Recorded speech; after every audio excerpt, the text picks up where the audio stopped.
with Iniesta. Ronaldo on the volley. Ronaldo wanted that badly. Oh, magnificent on the volley. Robin van Persie. What for history? What makes it 2-0? Lewandowski heads it in.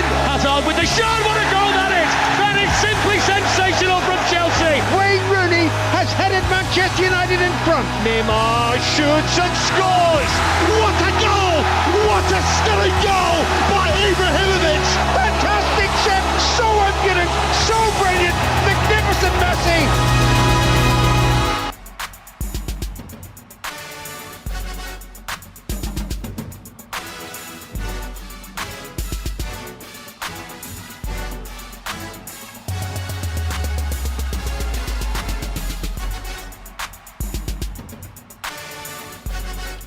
Good afternoon. We're back again with Game Plan on 99.7 Joe FM. Welcome to the show. Very good afternoon from wherever you're tuning in. It's lovely to have your company. My name is Fentuo, Tahiru Fentuo, your most authoritative sports talk show on radio. Here in the capital and beyond, we are on from now till 3 p.m. dissecting all of the biggest issues from the world of sports here on the show.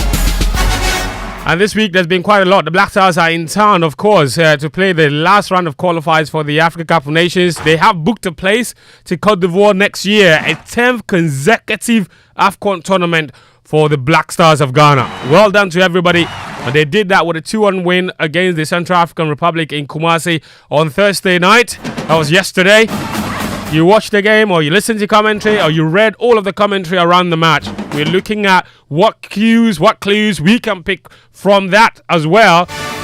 That was Chris Hughton's 4th match in charge of the Black Stars, and that was his 2nd victory. So 2 wins, 2 draws from the Irish Ghanaian trainer. But have you been impressed with what you saw? We qualified, of course. There was a point where we didn't look like we were qualifying. So from stunned, surprised, elated, nervous, yeah, we were definitely taken through the emotions yesterday. But in the end, we got a 2-1 win. Courtesy goals from Kudus Mohammed and Enes Nyama, both of them with a right to dream. What have you made of Chris Hughton's tenure so far, especially yesterday's game? What clues or cues have you picked up about what this team could potentially do? We have about 5 matches to play until the Africa Cup of Nations, 2 games in October.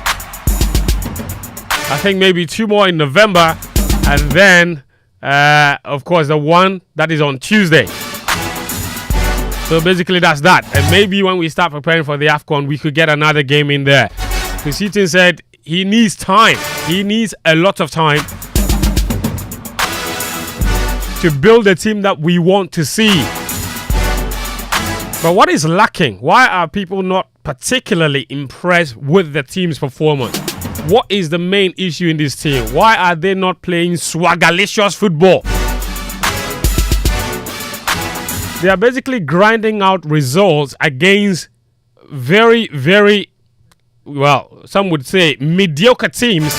And every time they've come up against top teams, they get walloped, like they did against Algeria just before the AFCON. Or they did against Morocco at the AFCON. Teams that are worth their salt, Ghana loses. The ones that don't even seem to be doing too well, that even those matches, they struggle. So you lose against Uruguay, Portugal, Morocco, Algeria, any team that seems strong. And then you struggle for victories against CAR, Madagascar. It just doesn't look good. So what's the problem? Alright, so we'll get into that. The guys are here. Also, Georgia Freer disqualified from contesting the GFA elections. It's a big deal. He's only one of 2 candidates who had filed to contest the elections, including the incumbent president, Ket E.S. Okreku. Okay? But George is out now. He's got 3 days to appeal. He's got until Monday. Our understanding is that he's fighting and putting documents together to appeal. But we will take you through the Electoral Committee's decision and what they cited for the reasons why George has been disqualified. Try to understand whether there were procedural errors or they did everything by the book. We'll have an astute GFA Statues man join us to try to make us understand what really are the issues regarding this matter. Why has Georgia free? Because when you read the verdict, it looks like something very simplistic that he missed.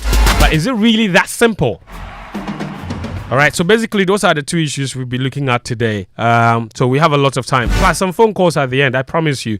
We'll pick some phone calls. I'm sure you have a lot to share about the Black Stars and even this Georgia Free matter. But before then, you can still contribute to the conversation using the WhatsApp line 055 1111 997 055 1111 You can also leave us a comment on under the Twitter Spaces. It's where the show is streaming right now. Just add your comment with the hashtag game plan. You could also just tweet at me or tweet at us. Just use the hashtag game plan and we'll see your message on Twitter. And then later we'll open the phone lines. The number is 0302. Write it down. 0302 216 541. 0302 216 541. And you can contribute to the conversation. Your thoughts on the Black Stars' performance and Georgia Free's disqualification. That's what we're looking at today on the show.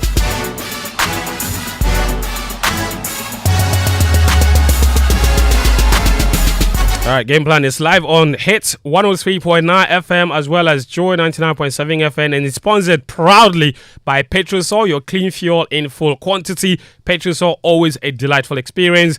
Bet away, bet your way. Ladies and gentlemen, welcome to the show.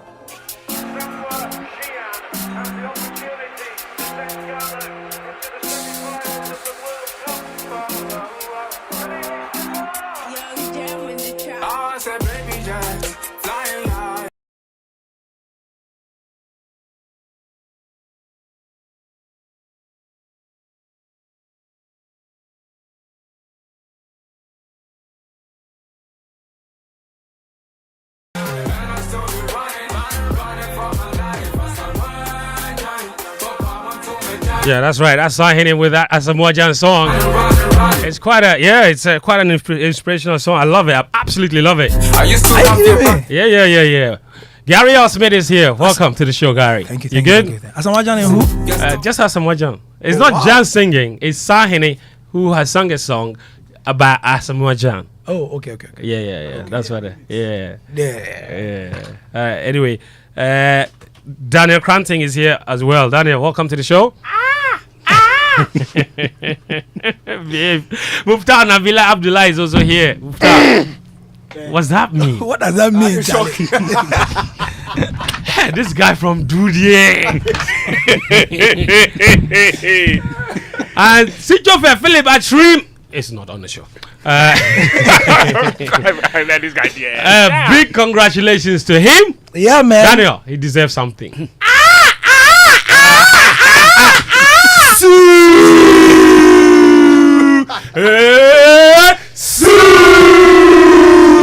This one is we are taking the boys away. That's right. We are taking the boys away. That's right. Sichofe Philip Atsu, a very important member of his show, got hitched yesterday to his childhood sweetheart. His long-time girlfriend. That's right. Hey. The stories we love to hear. Yes, that should be the story. Sichofe marries long-time The story, girlfriend. Charlie. These days, yeah. That's right. Being a one club man will be easy. Okay, Atsu. Tamakloe. From class 2. The man who is not kidding me? the man who is not married. We brought the bachelor to come and replace the married man. Happy Victor retirement. Atsu Tamakloe. Happy retirement to Sicho. What's that mean? So he's off the singles market. So he's retired from the Yes, singles but what market. work was he doing before the retirement? That's what I'm saying. You see, when you are a single man, You are working. You're always working. You're always working. I thought that apprentice is always working. He's always working. He's proud to the swing. We did all that, you know. He has come to drag you. Anyway, guys, welcome to the show. Charlie, thanks, man. Yeah. Listen, let's get started, okay? Yesterday, we have two very important issues to talk about. The first one, of course, and let me just lay the grounds for it. Yesterday, Ghana played against the Central African Republic. They won by 2-0. And it wasn't 2-1. I beg your pardon. And it wasn't an easy victory, to be fair, because they put us through the emotions. When they conceded first, but then the team showed some character. That is an aspect of the team we haven't seen in such a long time. Yeah. And they came from a goal down under intense pressure at the Baba Yara Stadium with lots of fans sharpening their teeth for what was to come. They stepped up and they delivered, overturning that and winning by 2-1. Kudus Mohammed scored a free kick. Then an Nyoma came off the bench in the stadium located in the neighborhood where he was born and raised, and then scored on his debut. An easy tap in from 2 yards, probably the easiest goal he would ever score for the Black Stars. But it didn't stop the talk and the conversation and the commentary after the game. Most people largely were very unimpressed, especially about the first half performance, and then about the performance of, yet again, maybe Inaki Williams, who has gone through 9 matches now for the Black Stars. He's not scored a goal just yet. Babaraman has also come under some pressure. The midfielders yesterday, Lasha Usu and Salis, the performance, people didn't think it was great. Overall, just to say this, that the performance left a lot more people unimpressed than they had even from the previous 3 matches under Chris Hughton. And you have the feeling the criticism of the Irish Ghanaian trainer would not stop anytime soon. So, yesterday he was asked specifically about 2 things. One, he was asked about the performance of the team. And then he says he agrees that the performance wasn't great and that he thought that in the end Ghana could have had a more comfortable win, but sometimes these things happen. This is what he said. It's always about the ending. The ending is that we won the game. I think in the end we could have won it more comfortably with more goals. So we continue to work. At international football you don't have the players for very long, and the squad can change from one game to the next. So, but you do the best you can in the period of time that you have. Yes, and that's it. So basically saying that he never has enough time to work with the team. So what he can do is what he's done. And so it is that. He was asked about Inaki Williams. Many people have said that he's wrongly profiled and he's not a number 9. He's not a centre forward. We should stop playing him there. Chris Hughton disagrees. He says he is.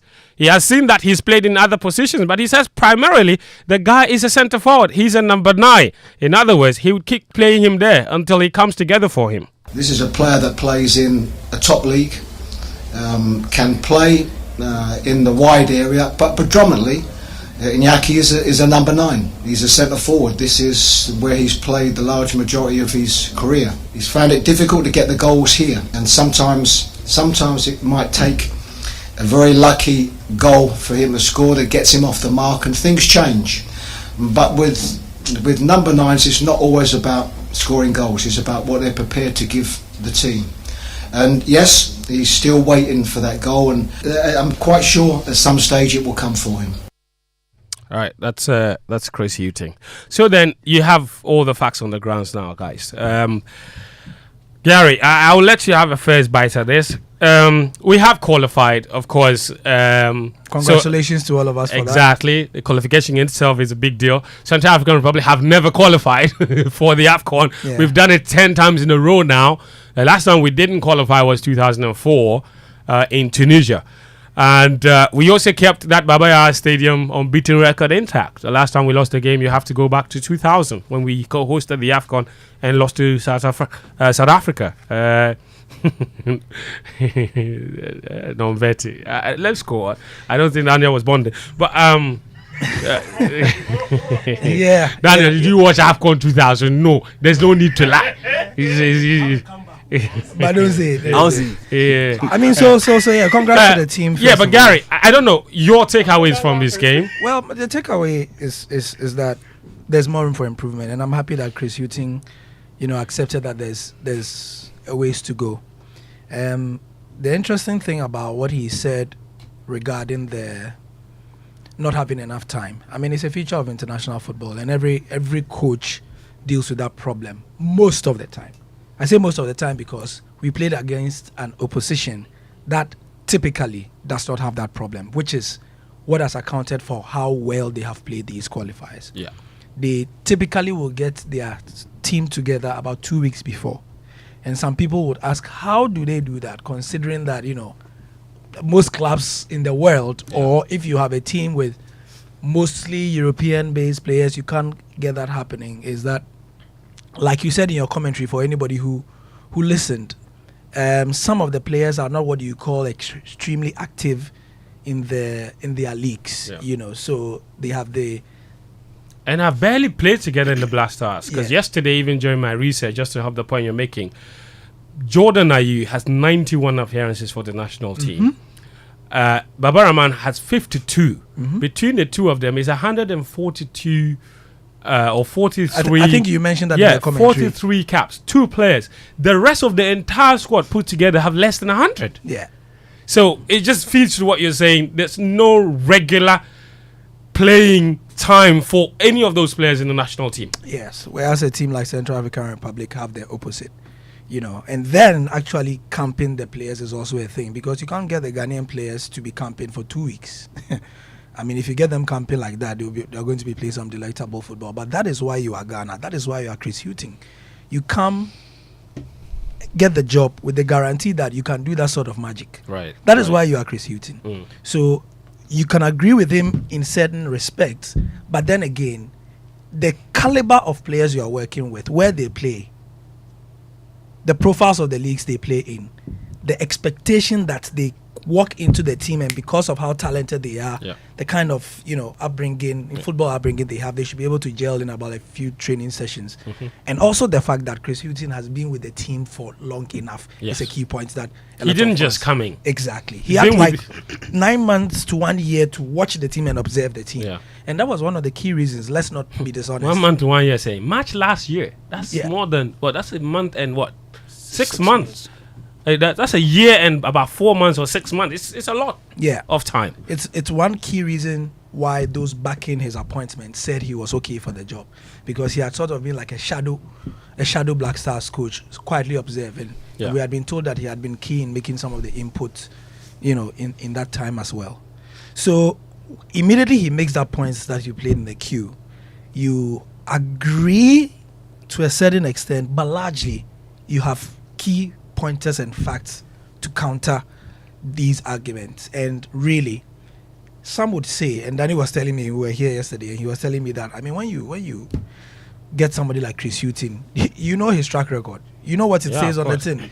What it says on the can is not Chris Hughton rice and stew, delicious and affordable and delectable football. No, Chris Hughton does not come with that. The Chris Hughton can of food comes with win. We will win by any means necessary.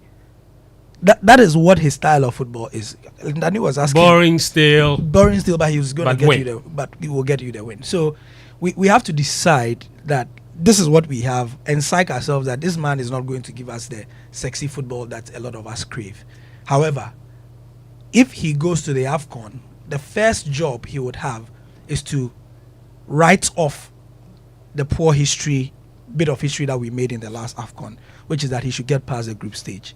That will be one of his key jobs. Well, it does mean that also we need to contact some spiritualists, because we have been cursed now. Exactly. I was coming to that very important point. You see, You want to go and pay dollars? as at 5 o'clock yesterday, 5 p.m. yesterday when the game ended, or 5:45 when the game ended, our problems were that we have players, we are not choosing them. We have players who are not performing. We have players who we are choosing, but they are not performing. The GFA should stop, doing something, interfering, and so on. Having a spiritual curse was not one of them. Then, by the time the whole kabudo finished, to borrow a Patrick Akoto's word, the Central African Republic coach says that our next AFCON will be as bad as will be just like the last. Just like the last one. Oh, chairman. And his reason is we cheated him. He that said the second goal was an offside. But a lot of people played the video back. It wasn't offside. You see, it wasn't offside. You look at, in fact, there's one angle, I would look for it and try for us to post it. Twitter. Where somebody, not the official camera, somebody used his phone to take the sequence yeah. to the goal, and you can clearly see that it wasn't offside. Some have said that Antoine Semenyo fouled the Central African When he robbed him of possession. when he robbed him of possession, or when he dispossessed him. Robbing him sounds like a foul. Okay. When he took the ball off him and then, unselfishly. And Did that mean that Dramani was robbed? great. I thought that was really great from Semenyo as well. So these are some of my takeaways, and also about the fact that what should we do with Antoine Semenyo? Because the last time we started him, he didn't play well. But when he has come off the bench, he has been good. Sure. So we have to make a decision. Yeah. Okay, interesting. And Dede Ayew did not play. We have to. Veronica Comey was on the BBC this morning, and she was asked that about the fact that, is this the passing of the guard and stuff like that? Because one of our most experienced players was on the bench. We didn't use him. And we will talk. You see, Yeah. we will talk about No, we why have to talk Andre about Ayew continues to be in the team. Yeah. When we have a time, and it would give people an idea of what really goes on behind the scenes when it comes to the Black Stars. Chris Hughton has made a certain point consistently. I don't know if you guys noticed. He spoke about, in the interview with Atsu in particular, he mentioned balance. In the pre-match press conference, He mentioned balance. he mentioned balance. And people are assuming that it is a balance of talent, or it's a balance of Structural balance. Structural balance, like looking for a balance between defense. That's not what Chris Hughton is talking about. He wants to regulate the temperature in the dressing room. Thank you. Yes. That's what he's looking at. And Daniel in particular has made this point a lot of the time. He's looking for players with a certain attitude Yeah. that is transmissible, Yeah. that is infectious. Because for anybody that is not in the dressing room, you don't know exactly what goes on. There's certain players that command a certain level of respect and authority, Yes. who inspires a certain leadership. They don't even need to be playing, they just need to be present. But why do they, and this is the point I've wanted to make, why do they get this sort of reaction from the other players? What people don't know is that behind the scenes, Andre Ayew, Jordan Ayew, those two gentlemen, everybody will tell you, they are among the first to step out for lunch or breakfast, or they're always punctual. Even training. When was the last time anybody saw Jordan Ayew not come to camp early? When was the Except last this time? one. Except this one. And there were reasons at Crystal Palace for this. Yeah, he had to stay back for the whole Yes, player of the month the thing. player of the month thing, and all that. You see, that is the reason why, for example, Jordan Ayew's thing that he's being chosen by. I was asking a Crystal Palace journalist who's covered the club for about 35 years. And he said the thing about Jordan Ayew is that they know that he's not the best of footballers. They know. But you see, Crystal Palace is one of those very workman, what's it called? Working man clubs. The working class clubs. They appreciate grit and graft. Yeah. Yeah. So if you apply yourself, they like it. So Jordan is, everybody knows he's not the most skillful. But look at yesterday's shift he put in, even for the game. Forget about yesterday alone. Daniel, okay, Atsu was on the show on Monday when Karim did his whole statistical analysis. Jordan is already the most foul player in the Premier League. We played 4 matches. Are you kidding me? When he was being given the Player of the Month award, the journalist asked him, how do you cover so much ground and how do you run so much? And he It's said, crazy. It's because I sleep a lot. I'm privy to data from the GFA, from the Black Stars training. Yeah. And no player covers more ground than Jordan Ayew in training. Charlie. And he just came.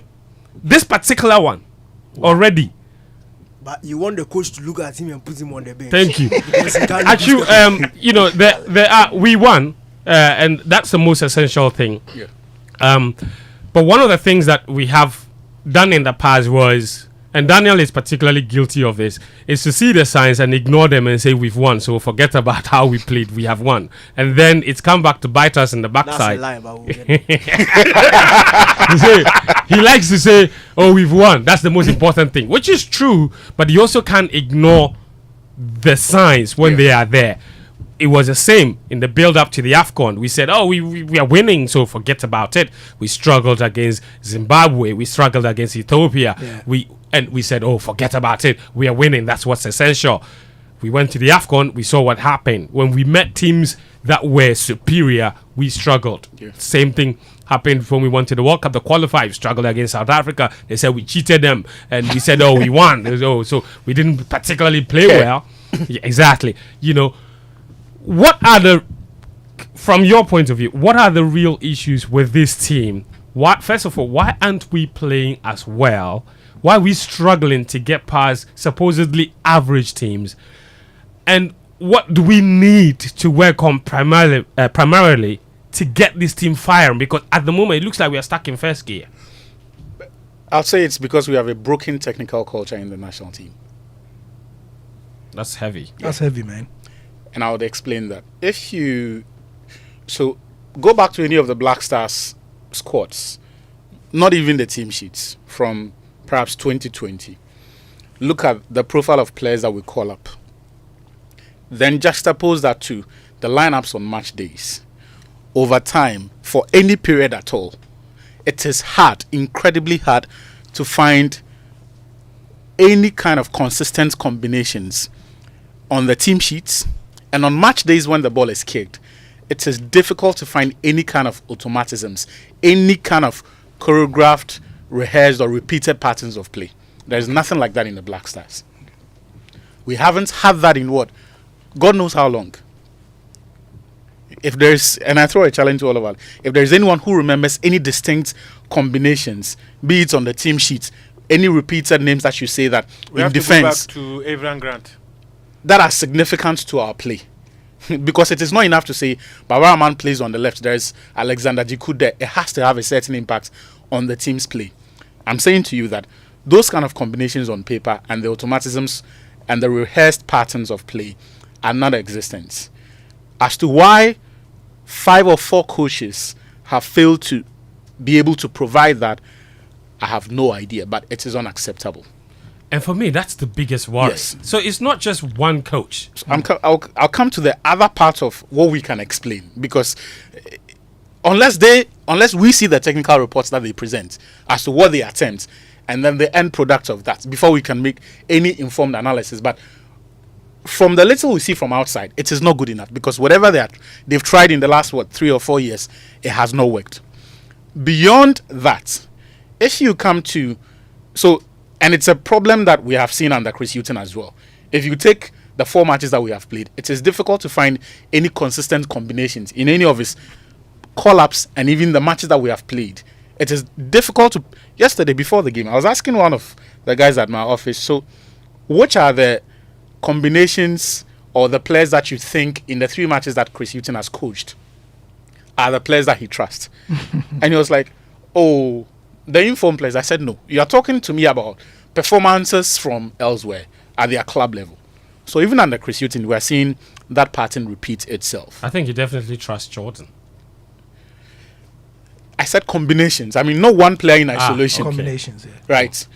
Beyond that, we also have to admit to ourselves 2 things. The first one is what Gary mentioned, that Chris Hughton is dogmatic, wedded to one kind of football that has served him well in nearly 20 years of coaching. It is not Ghana that is coming to change him. So the conversation about expectations of what Chris has to do needs to be situated in that context. This is who he is. And coaching, like boxing, is defined by styles. Right? If you hire Pep Guardiola and you are the sort of country that likes hard, compact, low block football that is not expansive. Not to say there is any country like that. You are not going to get that kind of football from him. He's a bit more futuristic, more progressive, and daring with his coaching. So I'm just saying that the manager that we have now is not the kind that is going to give us AFCON 2008, 2006 kind of football, or World Cup 2006 kind of football. You won't get that. However, why aren't we getting even 2010? So that's what I'm coming to. Is it possible to get this team to play significantly better than we are seeing? One goal project. Is it possible to get this team to play significantly better than we're seeing? Absolutely. Because I don't think it's an issue of talent. no, because what we have seen is the football we've played in the and not to single out Chris Hughton, but now he's in charge, so he has to answer for it. The football that we have played is completely disfigured and difficult to identify. True. Now, coaches like Chris Hughton make their name because they have, some would say, paranoia towards conceding chances. So they set up teams to play 5, 10, sometimes 15 meters deeper than your average team would. The whole idea is that the closer they play to their goal, the lesser space the opponents will have. So they'll sit deep, absorb the pressure, contain the opponents. And there's one thing that justifies that kind of football. It is because they are able to limit the chances the opponents create and also stop the opponents from building any kind of momentum. So if you go back to the great games of old, or any game in history that is often referenced to support the low block and this whole compact defensive play, one of the things that you are going to find is that they make a lot of fouls in the second phase of the opponent's build-up. So the whole idea is to stop you from creating any sort of momentum. Isn't that ironic though? Because yesterday we conceded because we were very high up the pitch. So I'll come to that, right? So you see that I think everyone remembers the Inter Milan Barcelona game at the San Siro. Yes. Yeah. The Jose Mourinho. That's the whole concept. Limits the chances, limits momentums that it was really that opponents would create, right? I mean, sometimes when there are shots from distance on target, there's not a great deal that you can do to prevent those. But when you watch the Black Stars, weirdly, we don't play with a low block. No. We are not very compact, be it in possession or out of. We concede for fun. Look, the goal that we considered for me was, what was Jiku doing? Where was he? He went up there. So, and the forward ran just through that straight line. Yeah. He didn't have to make any decoy run. He just spotted the space there and then made the run. So structurally there is a problem, because if it is that we are saying we are not going to get an expansive attacking brand of football, defensively it has to look sound. It has to look sound. You don't need to play against Central African Republic and look like you are some amateurs.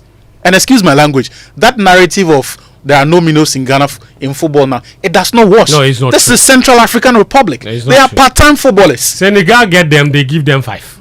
So they Senegal was beating Brazil 4-3, or was it 4-2 in the last? Yeah. At that time, what were the Black Stars doing? I think it's just an excuse that we like to fall on when things don't So go I'll right. come to the other part, but Because the big teams are still beating the small exactly. teams. So I have Convincingly. established that, look, technically there is something wrong with the Black Stars. The way they play does not make sense. Yeah. It is difficult to explain what Chris is trying to do. The players themselves, I love to call Kudu Starboy when he does what he does in Kumasi. And Charlie, when we went to so Gary was sitting 2 seats from me on Qatar. what I think was the best day of my life, because Charlie, at least the first 60 minutes of that game was Correct game. the pride that we felt. And Against South Korea? yeah. Ah. But look, we need to tell these guys they are wannabes. They are not stars yet. There is a standard that we are used to when it comes to the Black Stars. True. When Christian Atsu the late made his debut in the national team, how long did it take him for him to become a bona fide starter in the team? A while. 4 years. A while. Repeatedly consistent performances. Still, because there was Andre. When Andre put on the Black Stars shirt, he turns into Maradona. There was Sule Muntari. So we need to tell these boys that, look, some of the things that we have, there is a reason why when Jordan plays at Crystal Palace, the nonsense that we saw in Kumasi, he doesn't attempt it. Swivel 360, by which time the space be in front or behind you has already been covered. A credit to the king of 360. He has stopped. Kudos. Look, we need to He tell has our stopped. players. He's releasing the ball faster. And Jan tweeted about it as well. Yes, we need So to tell our those are- players that this is the Black Stars. You are not stars yet. You earn the look. Your association with the national team does not make you a star. Let's get that straight. You are there because we believe you have a certain skill set that can add value to the team. So you're saying that there's too much Dadabi. Is dialogue. Dadabiism? Thank you. Dadabiism. Too much Dadabiism in the Black Stars. No, Okay. They need there is an established order in the team where Alright. players play overtime repeatedly. Beyond that, there's one thing I think Chris also needs to fix. Okay. I don't think the Black Stars train well. Mm. So I have on authority that The reason Andre started that game versus Madagascar, Chris goes into the dressing room, gives a wonderful team talk to the players when they first report to camp and says, for training, they have to play as if it's the World Cup final. Every one of them. It does not matter how long you've been in the national team. It does not matter your status from wherever you're coming from. I'll pick the team based on the training. Yes. Now, after those 2 training sessions, the conclusion of the technical team is that Andre has been monstrous. Conversely, the supposed stars of this era are playing as though they are short of slots in the team. Charlie. So the coach is thinking to himself, after saying this is the standard that I want to set, do I go back on my own word and still play these guys because they came here on form? Or so I do not want Andre to start. But all of us have to come to the realization that whatever our views on Andre are, he sets the standard in the national team. So he may not get to start, but I like it when he's in the team and he's showing these boys that, look, the national team means more. What you are trying to tell us is that Andre is doing what Cristiano Ronaldo complained about before he left. Exactly. Yeah. Look, every coach wants a player who is an extension of his authority. Yes. On the because you're not. For how long can you scream? You can, and it's the same point Daniel has made consistently about a player like Jordan Ayew that many people haven't understood, and why every coach will keep selecting him. But actually, let me go to Daniel and take his thoughts. Just give me 5 seconds. The GFE. This attitude of constantly going public against Chris Hughton, it's rubbish. They should stop that it. thing. It creates a cheap citadel for the players, because the interview that Mercado granted Love FM was in very bad taste. He said he should be getting more out of the squad, which is a fair point, but he said it is not a question of talent as far as the players are concerned. So it redirects the focus. It absolves the players of the blame. How do you look at that performance and say we have enough talent? These boys. So in other words, what you are saying is that Mercado is now telling us that we now have Messi's in the team. And Ronaldo. Look, I'm just going to finish by saying that the guys are the GFA. Before you start pointing fingers at Chris Hughton, what you should be doing behind the scenes, by the way, check the caliber of teams who have beaten Ghana in the last 3 years, or we have failed to beat.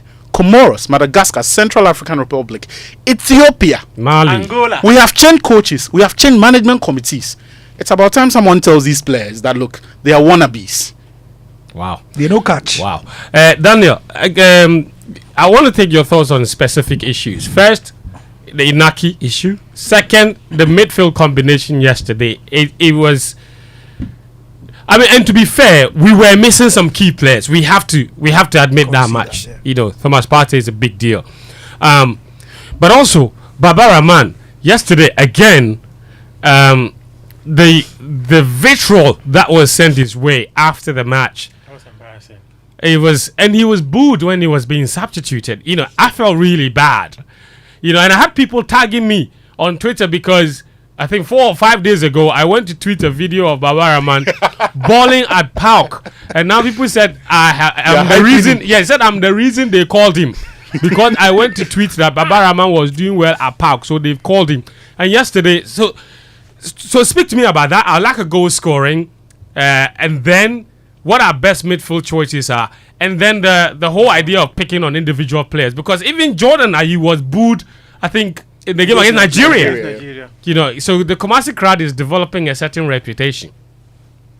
They are feeding off what the narrative that we are putting out there. So that we can't really blame anybody. We've caused our own thing, so that's all happened. Let me start with the midfield combination thing. First, we need to understand that we were missing 3 of our best ball progressors. Yeah. That have been in the Black Stars over the past year and a half. Partey, Ashimeru, Kofi Tre are all injured. Yes. So whoever is naming a squad is going to be extremely difficult for anybody naming a squad and trying to factor in that role, that position to fill. So it was going to be difficult. I think I understand why Chris Hughton went for that midfield combination, because they've played before. The friendly game just before the World Cup against Switzerland, Which we won. Salis and Elisha played together, and they were quite decent. So if he was looking at a midfield duo who could do the job on the day, and the midfield duo who also had a certain level of understanding between them. Personally, I would have gone for the same. So I understand that. And again, because both of them are not natural ball progressors, both of them are natural number 6s, but had to deputize in phases of the game to be number 8s. I will not judge them too much on their ball progression. I thought they were decent on the day. Where I think they fell short, and not just them, the entire team structure. So as soon as we lost possession of the ball, I don't think our counter pressing was as strong. And counter pressing is very important when you are playing a team that is looking to come at you through transition. Once you lose possession, that is where they are going to strike. So you need to put pressure on the ball to prevent them from finding those spaces. But we're not doing that. And once you don't do that, once you go back to retreating to try and fix your shape in transition, any decent team, anybody who has gone for training from Monday to Friday can hurt you. Yeah. And that is what we saw. So I don't think it was a personnel thing. I think it was a coaching mistake. But then again, when you look at the experience of the manager, you don't expect him to repeat that mistake again.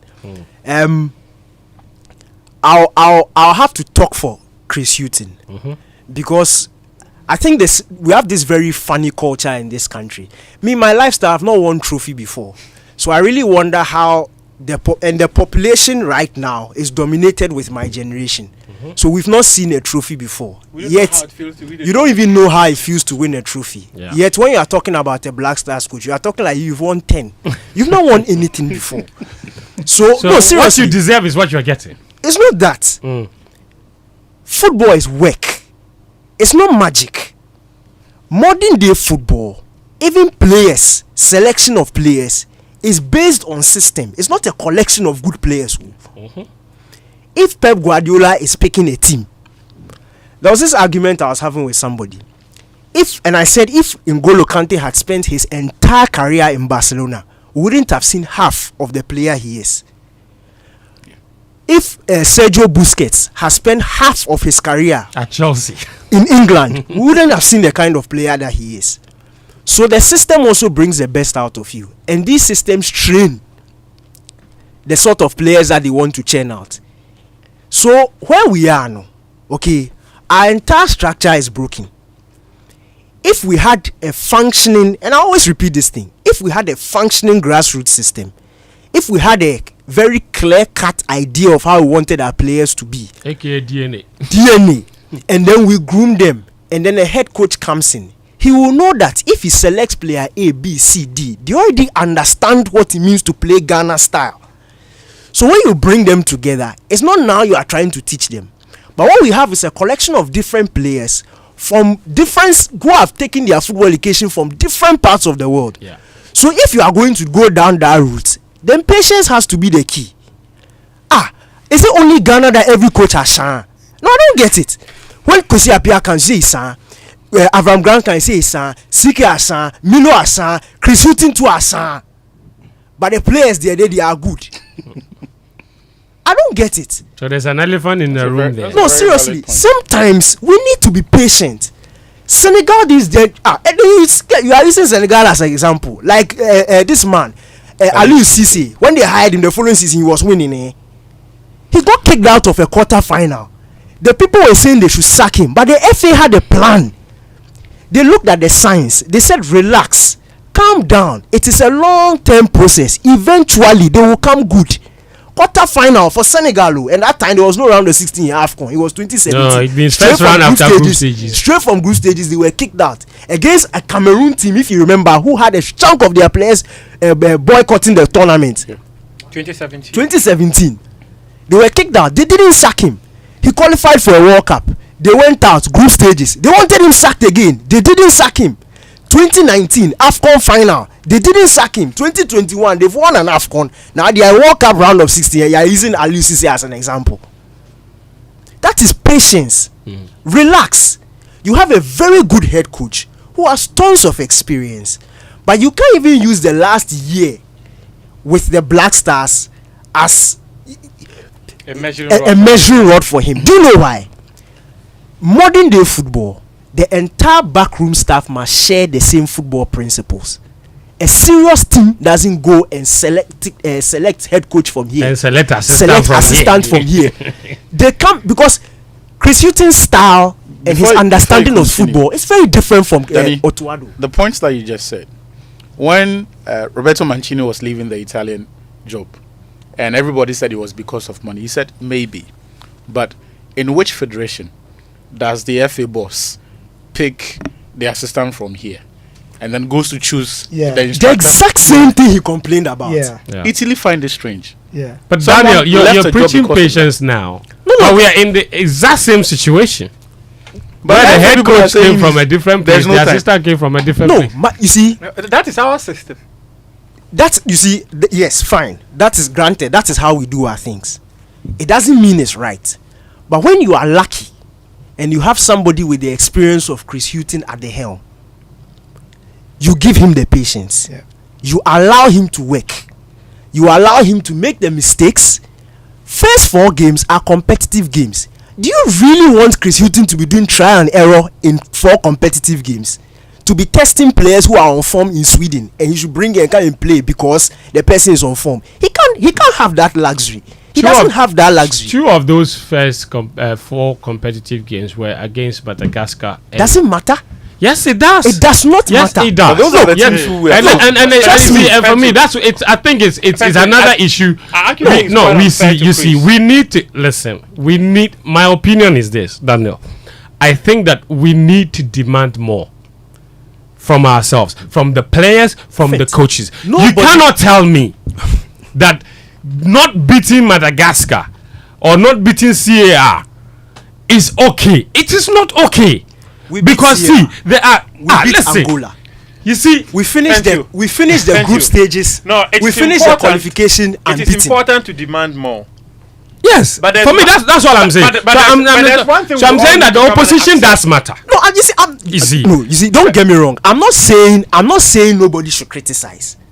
I'm saying that when you look at some of these things, you look at these important factors, then you know when to press the pan. Why are we panicking after 4 games with Chris Hughton? It was after 3.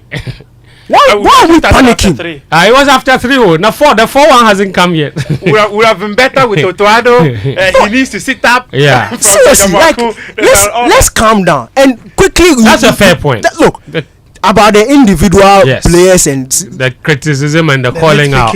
See, this one I've sat up. I don't care. I don't care how you brand me.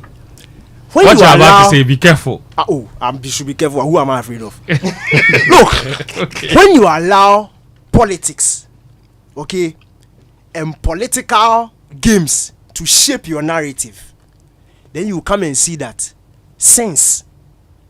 There's very little sense in what is going on. Let me explain myself.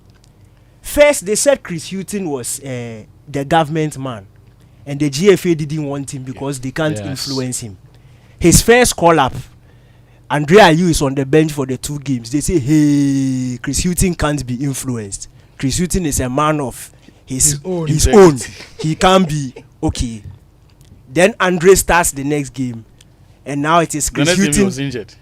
So it was a 3rd game. It was a 3rd game. Now Chris Hughton is afraid of Andrea Ayew. After 3 months, Chris Hughton is afraid of Andrea Ayew. First 2 games, Baba Rahman didn't come. He was injured. Baba Rahman comes back and then puts out a performance which is very similar to what we saw from Gideon Mensah and Patrick Pozo in the 2 previous games. But all of a sudden, we have forgotten. Yeah. And right now, it is because Baba Rahman's father is Keto Kreku. And Keto Kreku can influence Chris Hughton. The same Chris Hughton we said is the government man. Because he dropped Andre. He couldn't be influenced. And the GFA doesn't want him because... You have to be consistent. Look. Double standards here. Be consistent.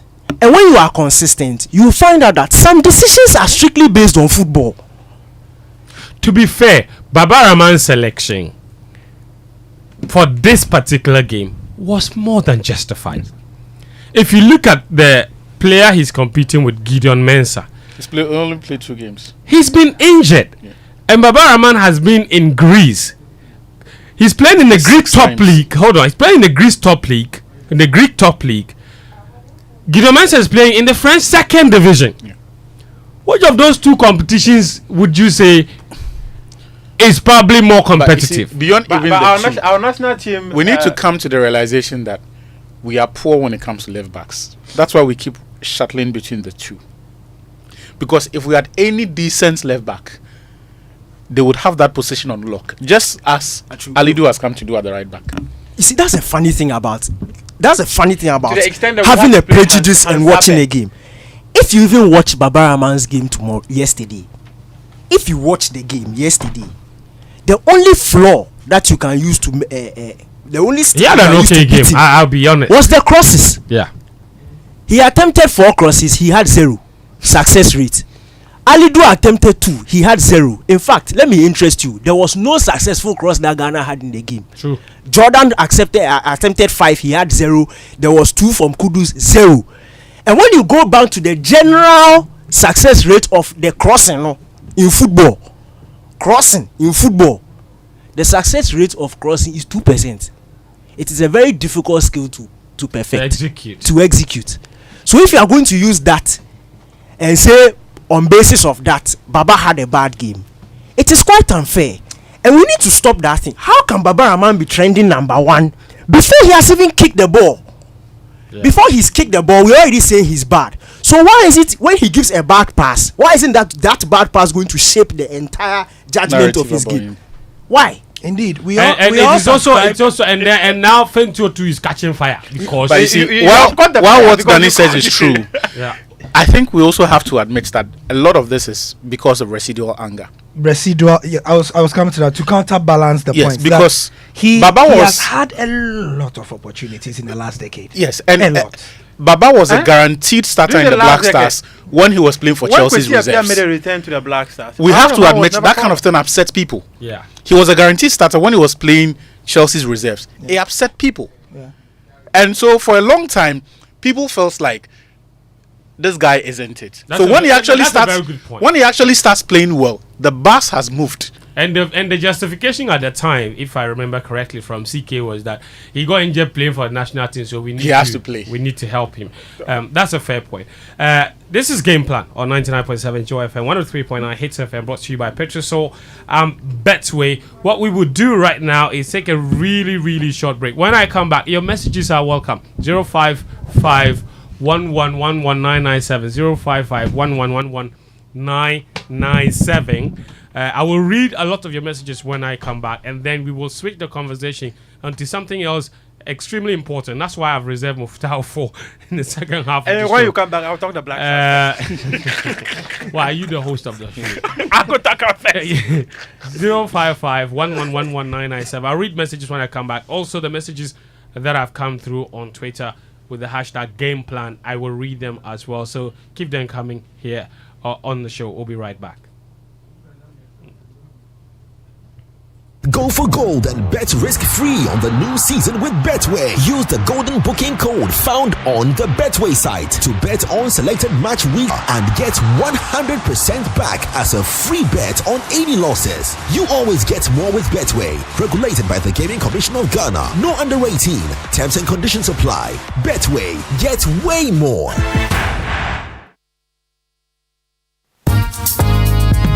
The voters registration exercise 2023 is here with us now. The Electoral Commission is making preparations for voters registration exercise from 12 September to 2nd October 2023 to enable citizens who have turned 18 years or persons who have not previously registered to visit the EC office in their district and register as a voter ahead of the upcoming district level elections 2023.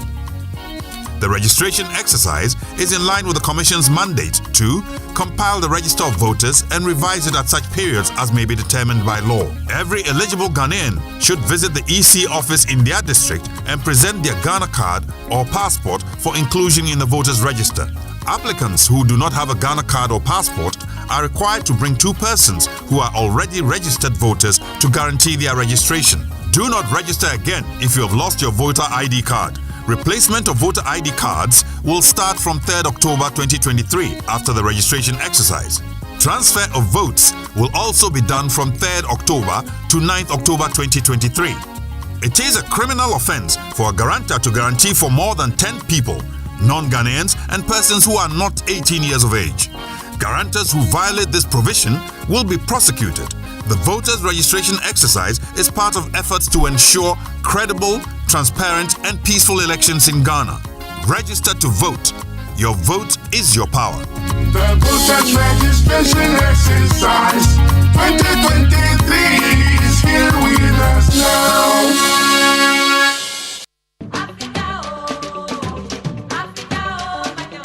Welcome to Tema, the industrial gem of Ghana.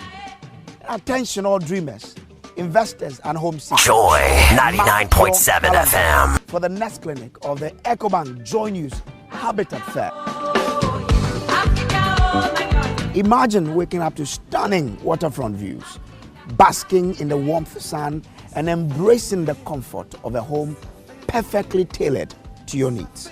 Discover a range of housing options that cater to every budget and lifestyle. From sleek contemporary designs to elegant traditional architecture, the EcoBank Joy News Habitat Fair has it all. But wait, there's more. This fair isn't just about buying a home, it's also about enhancing the spaces we live in. Get financial solutions to acquire furniture for that beautiful home, electronic devices, and more. Our dedicated team of real estate experts and banking partners are here to guide you every step of the way, making your journey to home ownership smooth and stress-free. Don't miss out on this incredible opportunity to make your dreams come true. Join us at the Tema edition of the EcoBank Joy News Habitat Fair, where possibilities are limitless. The EcoBank Joy News Habitat Fair is in partnership with EcoBank, the Pan-African Bank, and the Planned City Extension Project, Rent to Own, and sponsored by Elegant Homes and General Constructions Limited, where quality meets value. Global Lighting, your solution to quality lighting. Syntex Tanks, air strong, air tough. Springfield Estate, where dreams are built. Clifton Homes, beautiful homes, wise investment. Visit cliftonghana.com today. The Kensington Heights, Airport City, by HDG Homes Limited, a new benchmark in luxury living in Kumasi. Visit thekensingtonheights.com. Virtual Security Africa, complete security solutions. DBS Roofing, your roof experts. Virtual InfoSec Africa, security solutions by design. And Saint Gobain Weber Jiproc Chloroplace Isover, making the world a better home.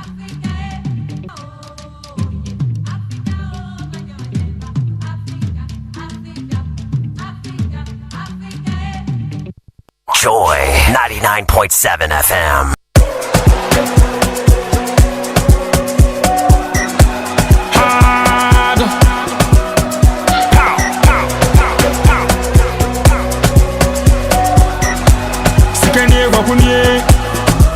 Jordan, are you ready?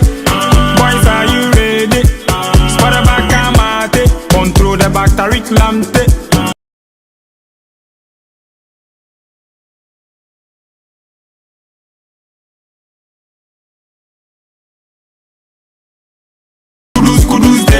That's right, Kudus Day. Welcome back. This is 99.7 Joy FM. The show is Game Plan, live on 103.9 Hits FM, sponsored by Betway and Petrosol.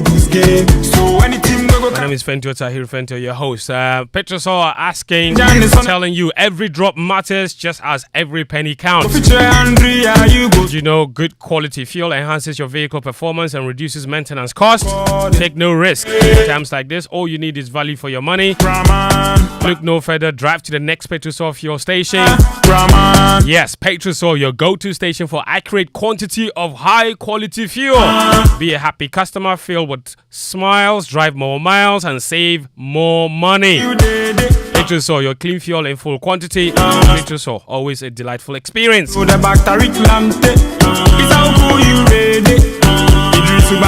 That's right. Idris Baba Day. Betway today. Go for gold and bet risk free on the new season with Betway.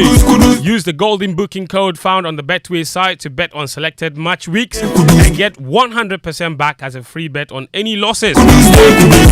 You always get way more with Betway. Terms and conditions apply. Regulated by the Gaming Commission of Ghana. No under 18 Betway. Get way more. Winning every single team that go come for this World Cup. We go celebrate. To be champions already. Blasters never lose guy. We go celebrate. To be champions. Alright, Duro Plaza also here. Who's your guy? I mean your only G for life. Who the one that's got your back? Blasters never lose guy. We go celebrate. To be champions. That is water tank for sure. Yes, water tank, the only water storage tank with water level indicator to let you know the accurate water you have available. Control the bacteria. That's coming from Duro Plus Limited. Precision is a virtue that they trust the most. Hence the consistency in providing you with quality PVC and HDPE pipes for accurate and excellent plumbing or electrical works, including drainage pipes for free flow of water without implosive blockages. When we say it's 5,000 liters as well, it's 5,000 liters. You can call them 0242 818 874, 0242 818 874 for your water tank. Water tank, what a tank!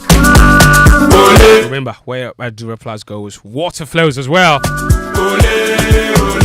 And the EcoBank Joy News Habitat Fair is here. If you're a resident at Tema, Shaman, Michelle Camp, Afenya, The Wenya, Pram, Chopoli, Nungua, and Spinters Road, among others, we have good news for you. The EcoBank Joy News Habitat Fair will be at your doorstep this September. It's Friday, 15th of September to Sunday, the 17th of September. All right. And that's at Tema Municipal Assembly premises, 8 a.m. to 6 p.m. daily. The exhibitors there will include finance companies, real estate developers, insurance, land vendors, providers of housing accessories, home appliances, furniture, home security and roofing, among other building materials. Side attraction, there'll be a lot of giveaways from the exhibitors and the organizers. To exhibit your products, just call 0540 110 389, 0540 110 389, or 0244 260 653, 0244 260 653. EcoBank Joy News Habitat Fair Tema is in partnership with EcoBank, the Pan-African Bank, and Plant City Extension Project from Cities and Habitats, and is sponsored by Elegant Homes, where quality meets value. Global Lighting, your solution to quality lighting. Syntex Tank, get stronger, it's tough. Gold Key Properties, building prestige since 1997. Springfield Estates, where dreams are built. Virtual Security, complete security solution. DBS, your roof experts. Virtual Infosec Africa, security solutions by design. Saint-Gobain, making the world a better place. Saint-Gobain, making the world a better plan. Clifton Homes, beautiful homes, wise investments. The Kensington Heights, Airport City, Kumasi by HDG Homes Limited. That's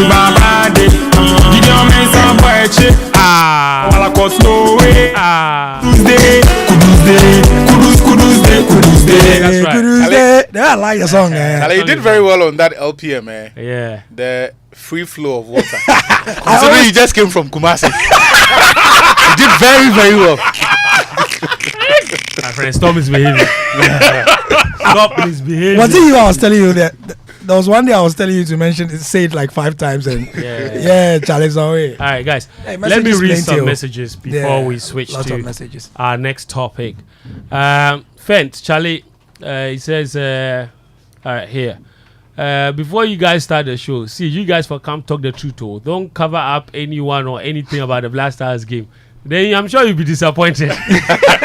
Because Baba Rahman has had some defense. Because Charlie, nothing Chris did nothing better to affect the game. It was the referee that robbed Central African Republic. Hey. This is hot tea bread. That's why. Firing hot this afternoon. Hot tea bread. That's why. More messages here. A very hot stick. The name is Tata, aka Bedroom 1 million and more. My only question to you guys is, so I have cash coach. Ebefani. You see, some of these things. Fent, how can you play 3 matches with only 6 shots on target with all these attacking minded players? there's something wrong with the system. Bright in East Legon. Good afternoon, guys. We have to tell Mr. Chris Hutton that the honeymoon is over because we can't be playing like this going into the AFCON, or we will call for his exit soon before the AFCON. John from Achimota. Where are the rest? Okay, good. Here, this message says, this is from Sakatu in Luton. I've always admired the IU family. They've been loyal to the national team for more than a decade now. 4 decades, They don't fake injuries. DR Congo 2015 in mind. During the international break, personally, I'll be happy. What's going on? That was so seamless. Let me take the message again. Take you it guys again. interrupted me. Yeah, take it again. I've always admired the IU family. They've been loyal to the national team for more than a decade now. They don't fake injuries during international break. Personally, I'll be happy if Jordan is made the permanent assistant captain for the national team. Partey isn't serious, he says. When it comes to the national team, they say he's injured. Pretty sure he will be in the Arsenal matchday squad next weekend. Well, I'm not sure that's exactly fair to Thomas. He's injured. Injury is injury, and he's injured. Good message. According to his club. He didn't even play last weekend, so let's be fair. Stero in Oyibi Estate says, look, this Baba Rahman resentment makes me ill. Is he that poor? If we think so, and we are not bereft of options at left back, then the better options should be named or provided. This has been the situation in the past years, and apathy towards him should cease. Gideon Mensah isn't any better. When he started, Dike is just on point today and has reiterated my arguments I always make. Andre remains very important to this team, and we must transition him carefully. He's our best option or goal threat. The least we should take cues from how our previous captains have exited the team. We have a lot of work ahead. Stero in Oyibi with that message. I have a feeling his name is Stero. Stero, eh? Yeah, it sounds like a nickname. It's not Stero, okay. man. Okay. Like here in boys, but like Riddick. Stero is Stero also. Yeah, Riddick Asefua from Takradi says, Baba Rahman has been a flop for long. If we are judging Gideon on his 2 matches when Baba was away, then Baba's flop is more than literally and mathematically Gideon deserves to start.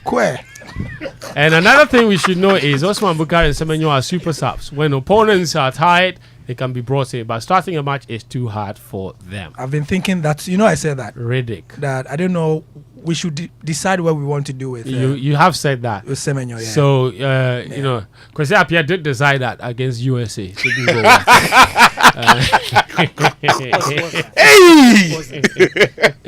He was waiting for them to be tied for him to bring Prince Butcher and Eze. He brought them Ankoye.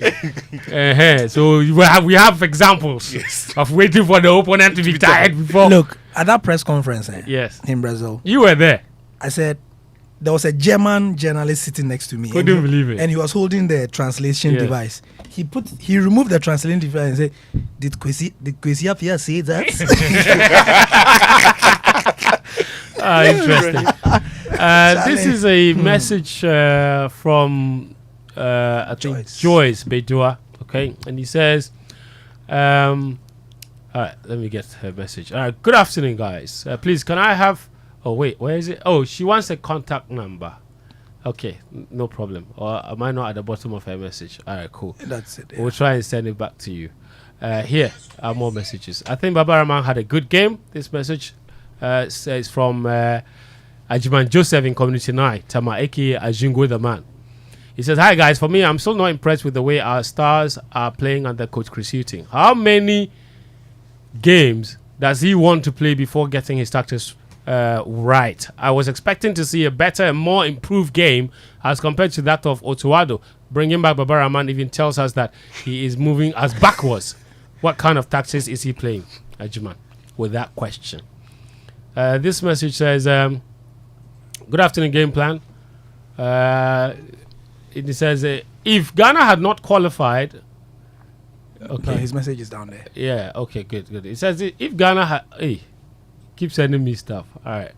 My WhatsApp machine is messing No, with hits me. the Yeah, if Ghana had not qualified, Countryman Songo would have fired them in a professional way.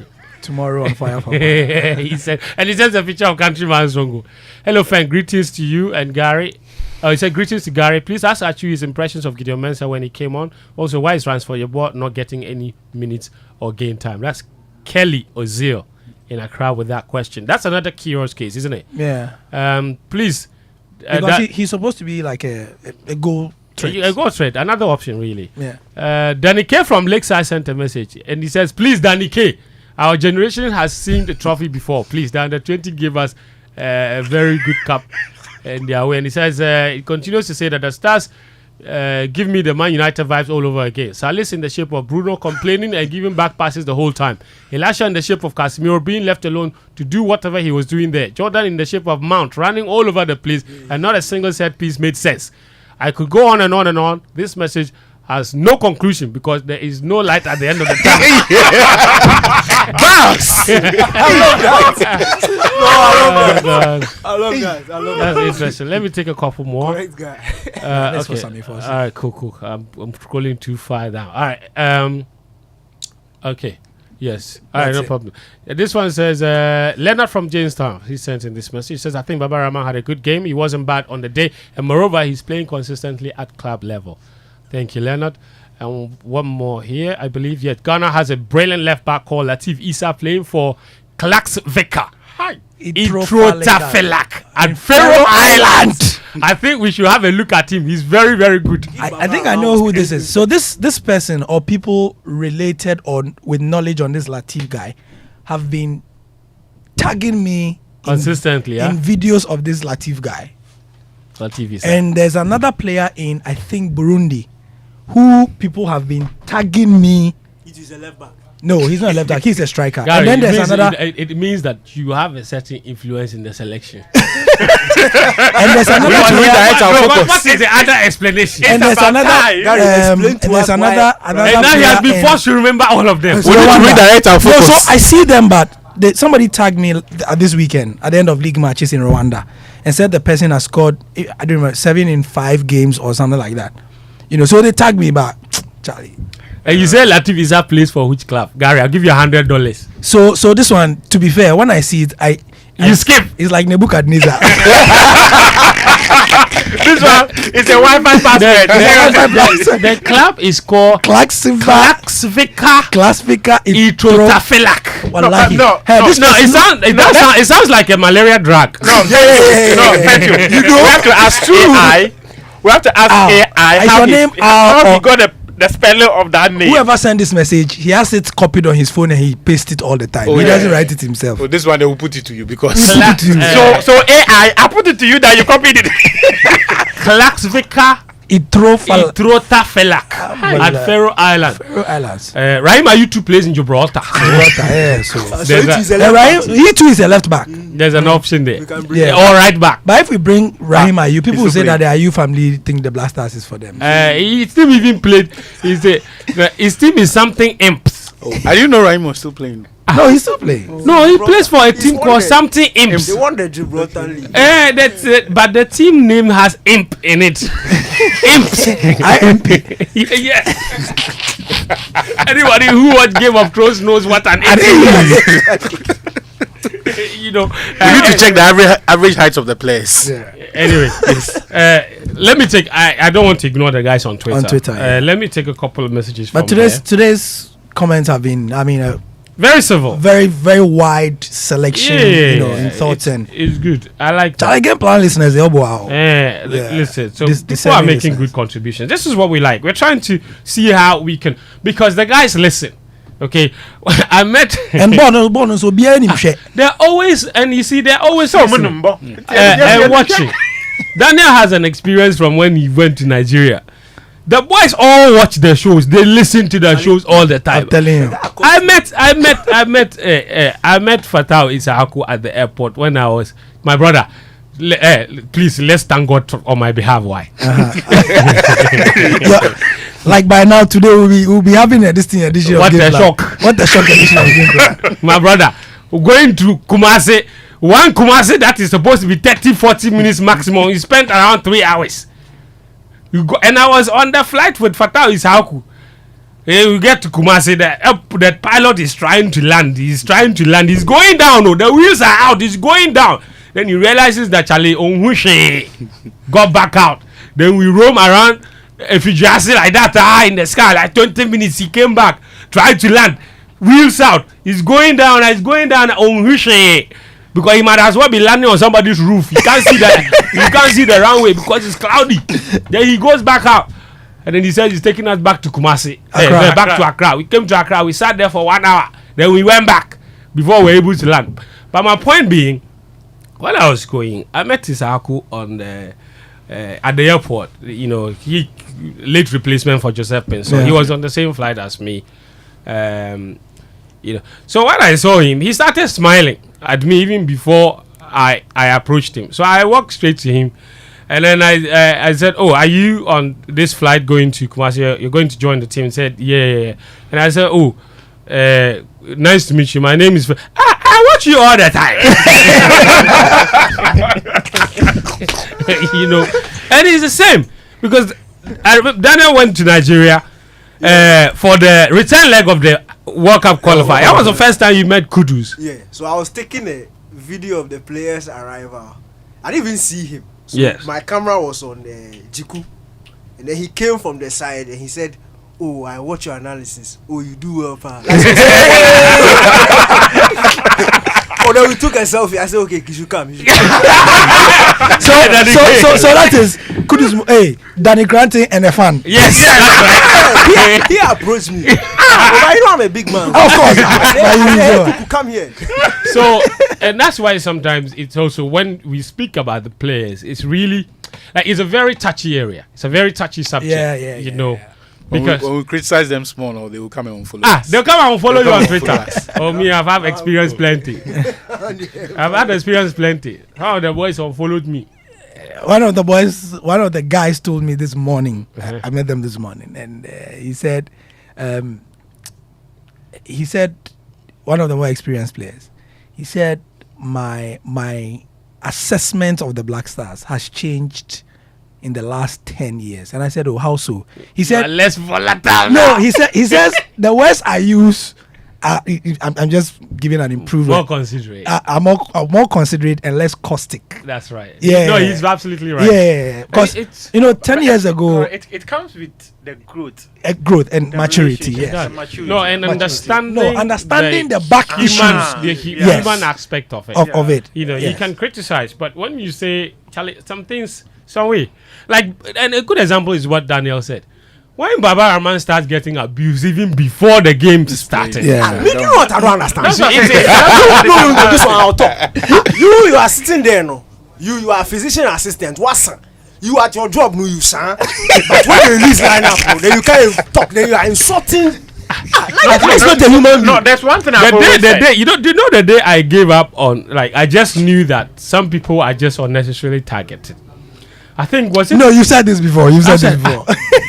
I've said this, but I'll repeat. You've said this. Baba Rahman was it? I think the second game, right? Yeah, the second game. He wasn't in the team. And then Ghana was, after we scored, and then the last 20 minutes or so, we were under some crazy pressure.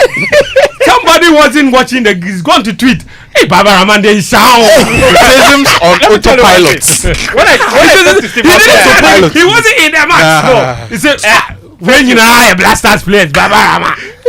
When I spoke to Stephen Appiah, he said one thing. He said that many of the people who criticize Black Stars players don't even know the jersey they are wearing for the match that day. Oh, they don't. Especially in this era of social media, they have no idea. Quite a few of them. They'll just hear that the Black Stars is losing, and they'll just start a fire. They'll just start. All right, listen, guys. Georgia Freya has been disqualified from the GFA presidential race. He has 3 days to appeal. Let me just throw this off to Muftawu. There was quite a lot that was said in that elections committee statement to George, which was also published. It's public knowledge. The crux of the matter, according to them, is that he made some declarations under false pretense. In other words, some people who signed his form were not qualified to sign his form. Then there was a regulation from the GFA statutes that said that if any anomaly was discovered in any of the aspirants' form, they had within 2 days to write to the aspirant to then fix those anomalies. We are not trying to understand what the whole process was and how the conclusion came to be that he's now been disqualified. Muftawu, you've been following this very closely. What do you know about what went into the assessment of his forms, and what are the issues in his forms that he couldn't rectify in those 2 days that the committee was supposed to write to him, whether they even wrote to him? They didn't write to him. So much so that he's now been disqualified. Let's go through the issues. They didn't write to him. For that one, that I can say with all certainty that the elections committee never wrote to him to tell him that there were issues with his nomination form. But like you mentioned,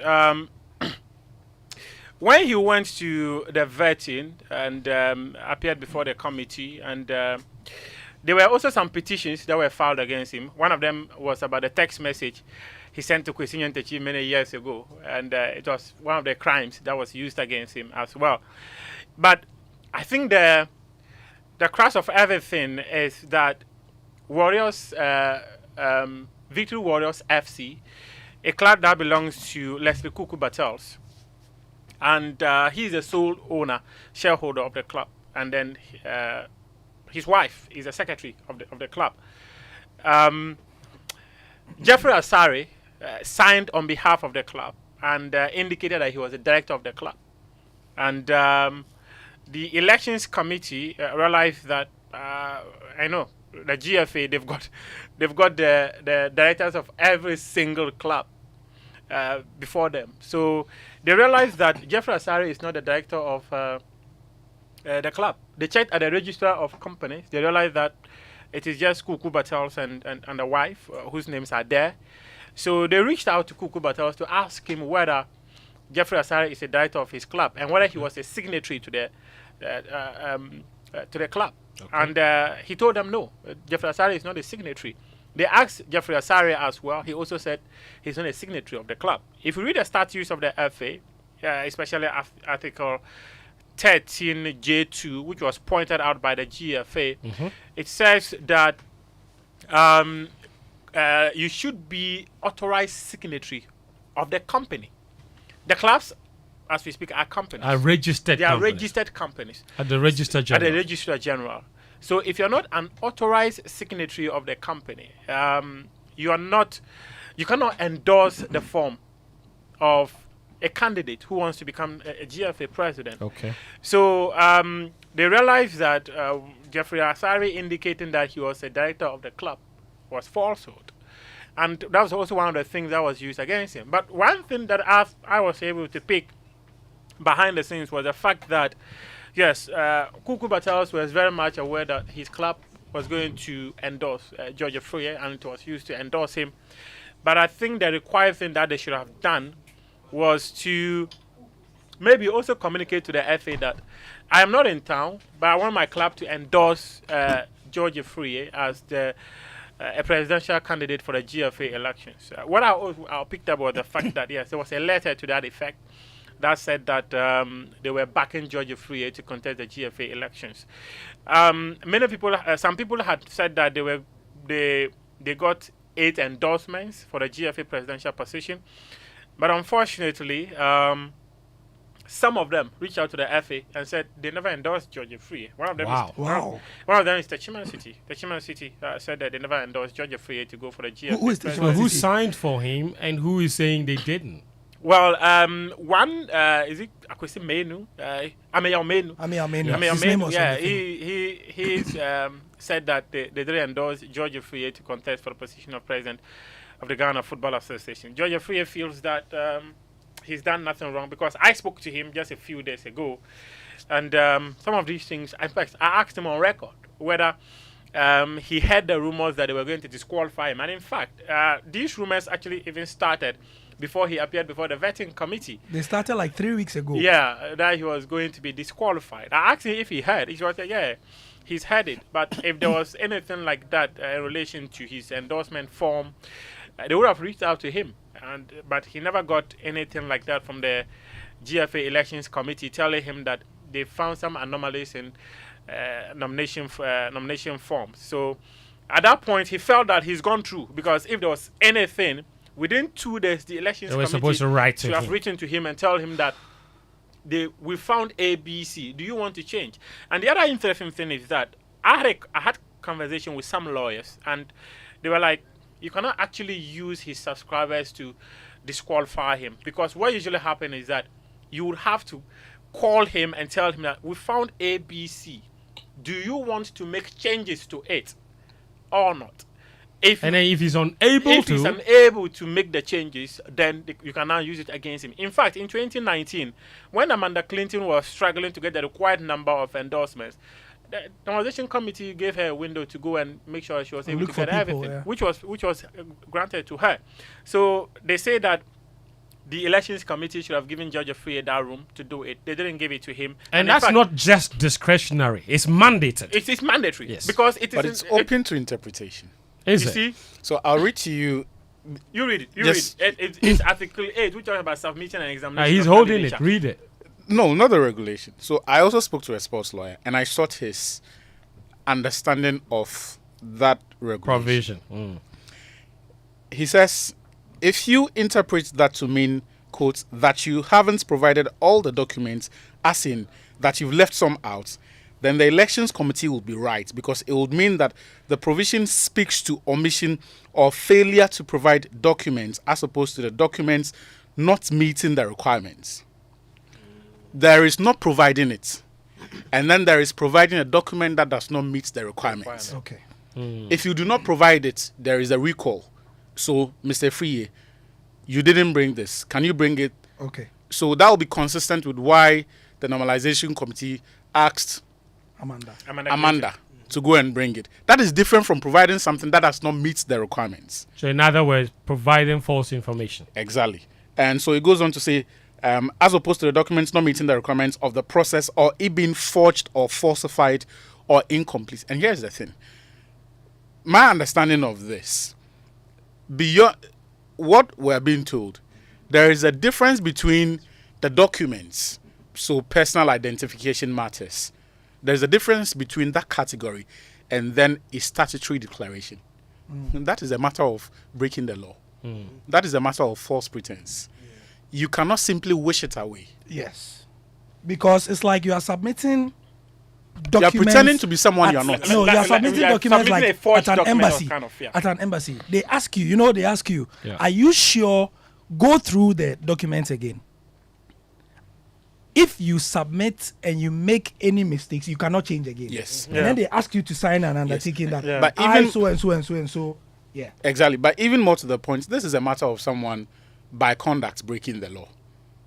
Anybody could wake up tomorrow and say that they are taking Jeffrey Asari to the courts for impersonating the club. In fact, if there were to be bad blood between Leslie and then Jeffrey Asari, he could have taken him to the court. Now, this is the second part that he sent. He says, if you interpret it to mean that it is a window to allow for correction or errors in the documents provided, then the election committee will be wrong in disqualifying him when he was not offered an opportunity to make the corrections. And he says, I don't think that's the intention of the framers. So by the framers, I suppose he's talking about the spirit of that regulation. Yes. Those who did that. Right. But there has to be a distinction between merely the document that supports his identity or that speaks to his personality, the experience over the years, and says, this is George Afriyie. And then something such as statutory declaration. For those ones, it's not something that is a subject of opinion. In fact, I was hoping to get Kofi Manu to help us understand, because he's the chief. There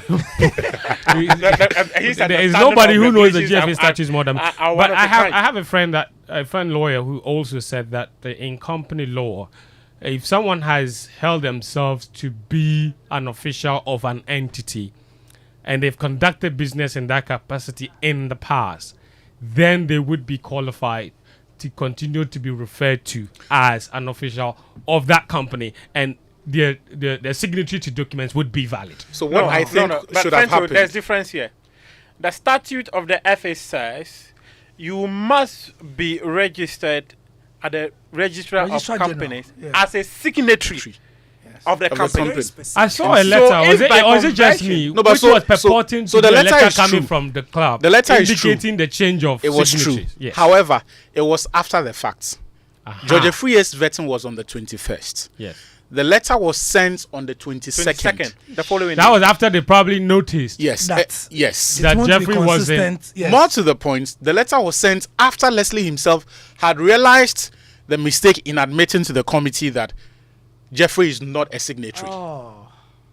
Right? Yes. So beyond George himself, perhaps from his learnings of the vetting, potentially prompting Leslie that, you know what, can you ratify This error. Jeffrey's position and make him a director to do this? Got it. Leslie himself may have, because unless of course the committee lied, but they say there was a video interview where Leslie admitted that Jeffrey is not a signatory, Which was recorded. So this looks like a move after the facts, after Leslie had admitted, after Jeffrey had corroborated what they had found from the registrar, from the Match Connect system, from George Jeffrey himself, and from Leslie. So, in other words, from what I understand from everything you're saying, it wasn't actually a case of false pretense. It was a case of not doing the right thing. Before. There is the false pretense. No, hold on. In other words, Leslie actually would have wanted, if he knew that this would come up, he would have done that before, no? Yeah. He would So have. it means that what I'm trying to say is it means that Jeffrey didn't go behind his back. No. So he that's what I'm didn't. so No, he didn't. And you see, at the risk of so this is actually at the risk of sounding unreasonable. I mean, I was coming to that. Yes. And, Look, and I'll use an analogy with here. something. Yes. If we wake up tomorrow and the EC said Mr. Mahama cannot contest for the elections because the NDC did not meet certain requirements, what would you think this country will turn into? I'm not saying they should set the law aside for George Jeffrey. No, but it's a valid point. I'm not saying they should set the law aside for him. I'm just saying that after everything that has happened, maybe, just maybe, it would have been in the interest of the GFA to say, you know what, let's overlook this and let it move. That is what I was going to say. Because from what we have been told, as recent as the first week of August, and perhaps all Muftawu and all of us dismissed that information because of where it came from, George Jeffrey was struggling to get people to endorse him. Yeah. Right? Because that is the part of it that is perhaps the conspiracy theories. But what we can say for a fact supposedly because of vilification. But what we can say for a fact was that Kurtz played mafia tactics.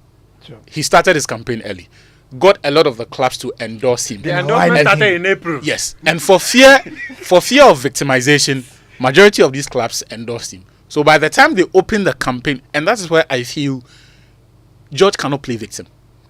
You saw the man actively campaigning. You didn't say anything. You didn't do, beyond not saying anything, you saw the man. There was nothing George could have done about it. No, but he could. No, I'm not saying about what man Kurtz in did. power. No. As the man in power, you have a certain What advantage that everyone can. What stopped George from also going out to get endorsements? Incumbency. Get endorsement with what? No, Muftawu, can I just with make what? this one? There was a form. If the rumors or the claims we heard are anything to go by, during the FA Cup semi-final, clubs were directed to one room. You go and sign and you leave. The forms were not available. How was George ever going to go out there and seek endorsement? See, it was never going to happen. That's an allegation. Yeah, but that's what I'm saying. The caliber of people in that room that day makes it hard for me to accept or believe that allegation. No, not even right, that. that's fair. Gary. To sum up in 1 minute. Yes. One, quickly. Muftawu, GFA elections are not bigger than national elections. And even our national elections, ever since I started following these things, from 1992 when I didn't know what was going on, when I could start watching TV, opposition candidates will always, as a matter of course, accuse the incumbent of abusing the incumbency. You understand? So at least say something and let's know that you are saying something. No, but the point is that some of the clubs that went and signed came out and complained. No. You asked them to go and sign document. We go sign document. I have a message here. Fent, I would say that if I'm Mr. Keto Kraku, because I have done all these so-called mafia tactics, whether it's true or not, the fact is that Mr. Okraku, as we know here, seems to have a certain advantage, whether by fair or foul means, in terms of the numbers. It seems. If I am he, I would impress upon the election committee to let this go, so that I beat the man. Exactly. I beat the man necessary and superior. So that there is no doubt. Good afternoon, friend. There are many clubs that did not endorse Kurt. That did not endorse. But they endorse George. So he's saying that. So you can't dismiss George's You can't candidacy. underrate him. Yeah. Good afternoon, friend. I love your show to the core, especially the man Gary. Your presentations are always spot on. It's not like we want the Black Stars to play like Real Madrid in the Champions League or Man City in the Premier League, but at least the play should match similar teams on the continent. To be honest, there's no cohesion in the game yesterday. Too many misplaced passes. Our win was just per chance or by individual brilliance, which is very appalling. But we hope for better days. Tell Gary, please, I need this number. Dale from Madrid. And he says, from Madrid, eh? Yeah, Nick, I want to see the new banner. We have time for a couple of calls. No, Dale, hit me on Twitter, please. Take me, go and show me the new banner. You can send it to him privately on this WhatsApp chat. Don't worry. 0302 216 541. We can do, I think, 2 or 3 calls. 0302 216 541. 0302 216 541. I promise, and I had to deliver. 0302 216 541. It's the number 0302 216 541. Your thoughts on all the things we've been talking about on the show are very much welcome. Also, some messages on Twitter. With the injunction, will the disqualification of George be valid? Won't it be contempt? Ransford be Akoto? That's another issue we haven't even discussed. Because the FA actually said they were putting their timelines potential on injection, and all of a sudden you're communicating to people who have qualified and those who have not qualified. Courage Kelvin on Twitter says, sincerely, I watched the game yesterday and I realized we had individual players on the pitch, and please, I wouldn't blame Inaki Williams' performance because Jordan and Kudus were hanging onto the ball too much while Inaki was running into space. That's from George. Guys who is listening to Game Plan. Yeah. Anyway, Nana Kwesi is on the line. Nana Kwesi. Hello. Hi. How are you? I'm fine. Good. Go ahead. Be brief for us. 6-5. Yeah. Yeah, Nana Kwesi, go ahead. All right, sure. So, yeah, I wanted to say something about what Daniel said regarding Senegal and how they give to say time. You see, the difference between we and them is that they were doing something. Proper measures were being taken. That is how come me, if you say we should give anybody time in this country, I won't subscribe to the idea. What are we doing? We are not doing anything. We are not doing anything. We are just talking about this time. To what? To what system exactly? What are we doing? Every country in the world is developing their sport, except Ghana. All right, thank you. Nana Kwesi, we have to go to Kingsley. Kingsley, where are you joining us from? Hey, my name is Kingsley, calling from Trade Fair. Go ahead, Kingsley. Yeah, please, I just want to ask you something. I'm listening. Yesterday, the time we were watching the match, what happened to the pitch invader? Because I saw some guy pitch invader coming to Kudus. So what has happened to the person?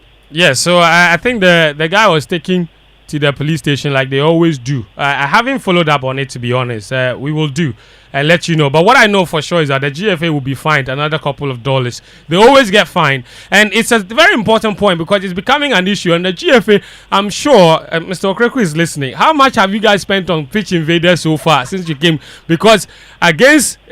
yes, exactly. Yeah. You know, it keeps happening. Anyway, thank you. Let's go to Mark. How did the person even scale that big barricade at the Babaya Stadium? I don't get it. Mark, where are you joining us from? Good afternoon. I'm calling you from Adabraka. All right, Mark, go ahead. Yes. Best thing about those disqualification, and I would have wished that the elections committee averted their minds to the case between Electoral Commission and Kwesi Ndum and Co. And what the court said about these processes. Nomination, the vetting process itself, until the day of election, is part of the nomination period. So that when you detected abnormalities, as natural justice will demand, you get back to the person. It is when the person is unable to correct those things, then you can hold it against the person. That's fair. Thank you very much, Mark, with that information. My name is Fentuo Tahiru Fentuo. Gary L. Smith, Muftawu, Nabila Abdullahi, Daniel Koranteng, and Atsu Tamakloe join me here on Game Plan. The show is available as a podcast. Later, you can listen back and share. Until next time, thanks so much for your time. My mother with some siblings, they are in the IDP. and the continent's hopes for the Rugby World Cup rest on the current champions, South Africa.